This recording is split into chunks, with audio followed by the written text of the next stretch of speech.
갑자기 열이 확 솟구치고 확 가출하는 수가 있어. 엄마 괜찮으세요?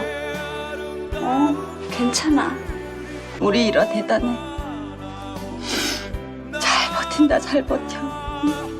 안녕하세요, 바디쉴드입니다. 혹시 지금 이 장면 남 얘기 같지 않으신가요? 갑자기 화가 치밀어 오르고 이유 없이 눈물이 나고 밤에는 온몸이 후끈후끈 달아오르고. 그런데 있잖아요, 갱년기 영어로 뭔지 아세요? 메노포즈예요. 이걸 이렇게 읽는 분들 있거든요. 메노포즈, 남자로부터 잠시 떠난다. 어때요? 솔직히 이 해석이 더 와닿지 않으세요? 하하. 근데 사실 어원은 달랐어요. 그리스어로 메노는 월경, 퍼스는 멈춤. 그러니까 월경의 멈춤이라는 뜻이에요. 하지만 지금 이 시기, 나를 위한 시간을 갖는다는 의미로는 첫 번째 해석도 꽤 나쁘지 않죠? 이거 성격이 변한 게 아니에요. 몸이 변하고 있는 거예요. 오늘은 갱년기 제대로 알고 제대로 이겨내는 방법 솔직하게 얘기해 드릴게요. 갱년기, 단어는 알아도 정확히 뭔지 모르는 분들 많으시죠? 여성의 몸은 보통 45세, 55세 사이에 여성 호르몬, 에스트로겐이 뚝 떨어지기 시작해요. 이 호르몬이 줄어들면서 몸 전체에 신호가 오는 거예요. 마치 오랫동안 집안에서 열심히 일하던 매니저가 갑자기 퇴직하는 것처럼요. 그 자리가 비면서 집안 곳곳이 삐걱대기 시작하는 거죠. 중요한 건 갱년기는 병이 아니에요. 우리 몸이 새로운 단계로 넘어가는 자연스러운 과정이에요. 하지만 그냥 두면 삶의 질이 뚝대 떨어질 수 있어서 오늘 이 영상이 꼭 필요한 거예요. 그럼 몸이 어떤 신호를 보내는지 5가지 확인해 볼게요. 첫 번째, 안면 홍조, 열감. 갑자기 얼굴이 화끈거리고 목, 가슴까지 달아오른다면 이게 바로 안면 홍조예요. 에스트로겐이 줄면 체온 조절 중추가 예민해지면서 작은 자극에도 혈관이 확 열려버리는 거예요. 특히 밤에 식은땀과 함께 오는 경우가 많아서 수면의 질까지 떨어뜨려요. 두 번째, 수면 장애. 밤에 자다가 자꾸 깨거나 아무리 자도 피곤하다면 갱년기 수면 장애예요. 열감 때문에 잠을 못 자고 잠을 못 자면 감정 조절도 안 되고 악순환이 시작되는 거죠. 세 번째, 감정 기복,